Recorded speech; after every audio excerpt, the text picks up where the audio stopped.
Real-life dramas tend to be captivating and emotional, so I was excited to check out the Netflix drama The Swimmers. It's based on a true story and has a bunch of drama, but is it worth it in the end?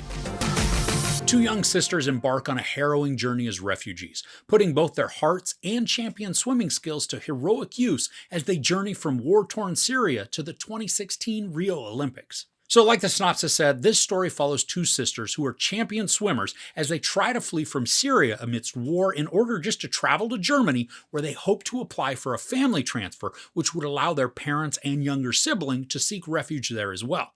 Now, the two sisters are teenagers, with one being like 16 or 17, and they grew up swimming, being trained by their dad, who was an Olympic hopeful. But as the war encroaches and life becomes very dangerous, the girls convince their parents to let them leave. This is a very detailed story that puts a lot of focus on the journey of Sarah and Yusra, the two sisters. They're accompanied by their cousin, and we watch the trio travel this long and arduous way in hopes of making it to Europe. Now, because the film places so much emphasis on showing us the travels, the story takes quite a while to be told. There was a part in the middle that I actually forgot that this had to do with the girls' swimming abilities and was just engrossed in their struggles as refugees. Each scenario is scary. We see not only the trio, but a ton of other refugees fleeing for safety, and they basically just put their trust in people who say they can assist, now all for a price. There's no way to tell if they'll be swindled, left in the middle of nowhere, or even killed. And because of their refugee status, they don't even have recourse with authorities since they're not really supposed to be in some of the countries that they're traveling through. This creates some very tense situations, and there's one in particular that involves the group attempting to cross the sea from Turkey to Greece, and it is a nail-biting situation. Sometimes the camera was too close to the subject, so some of the visuals were cramped and they're difficult to discern what was going on, but that also helped to put us into the mindset of the people on this boat. They're crammed in and with way more passengers that is really safe. Now, during this scene, there are also some dreamlike sequences that help to give us the perspective of Yusra. We see fears, dreams, and how all of this is affecting her psyche.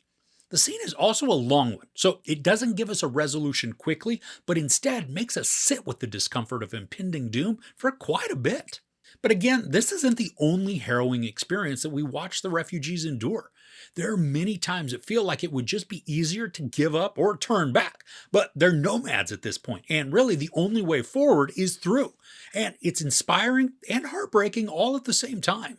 In the final act of the movie, we watch Yusra begin to train again for her swimming. Now, she has the desire to swim for Syria in the Rio Olympics, but Syria wasn't really a country at that point that was sending athletes, so Yusra finds herself in a really odd situation. And this is when Matthias Schweighöfer enters the film. Now, you'd recognize him from Army of the Dead and then that prequel, Army of Thieves. Now, I thought he was going to be a more prominent figure in the film, but he's really in just a small part. But I do like him in it. He comes across as kind and really becomes a cheerleader for Yusra and her swimming. The actors that play Sarah and Yusra are actually sisters in real life, so that dynamic, it's fun to watch on screen. Manal Issa and Natalie Issa play Sarah and Yusra respectively, and they've got some good screen presence, and they convincingly showcase dread, fear, and determination. Now, I loved watching them interact because their responses feel very natural, so when they quip at each other or show love, it feels genuine, and I'm sure that's a direct result of knowing each other the way that only real sisters could. Now, from a visual perspective, this film is beautiful to watch. It has an artsy feel to some of it, especially when we see some of those shots that frame the surroundings from the top down. Now, it's a great way to illustrate a surrounding where there are walls or other obstacles that would prevent us from seeing if the angle was changed. And there's also some excellent environmental shots that showcase just how treacherous the landscapes are that the refugees have to traverse through. And there's a point when they arrive in Greece where the land is just littered with life jackets.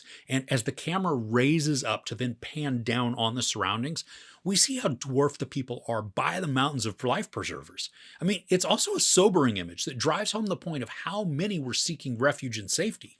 Now, the movie clocks in at 2 hours and 14 minutes, so it's not a quick watch. And because there's so much detail shown in the journey, even in the monotony of the group just waiting around for the next leg of their trip, the time is evident at points. And I think that does detract a little from the overall enjoyment of the story.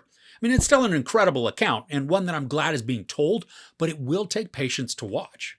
Now, despite that, there are portions to this that are very inspiring, and as we reach the conclusion of the movie, I found myself anxiously engaged. I mean, I was watching the events play out with excitement and anticipation. And all through this, I was invested in the characters, especially with Yusra because she becomes the main focus of the story. And as the film closes out, we are given title cards on the screen that fill in details of what happens after this story concludes. We're updated on what Yusra did in the coming years, as well as the pursuits that Sarah took on. Now, it's a nice way to cap the story and provide resolution. So overall, despite feeling the time this story takes to tell, the accounts of the sisters and really the refugees as a whole is a captivating and emotional journey that can also inspire. The visuals are beautiful and sometimes gritty, balancing innocence and atrocity to show us the realities the refugees faced. And while swimming may not always be the central focus of the storytelling, the drive, determination, and resolve of the characters showcases how champions can be found everywhere. There's no sex or nudity, a lot of profanity, and some brutal violence, including sexual assault. I give The Swimmers 4 out of 5 couches. So, what's an inspiring movie that you've seen recently? Let me know in the comments below. If you enjoyed this review, please give it a like. Also, don't forget to share and subscribe. I'm Chris. This is Movies and Munchies. Thanks for couching with me.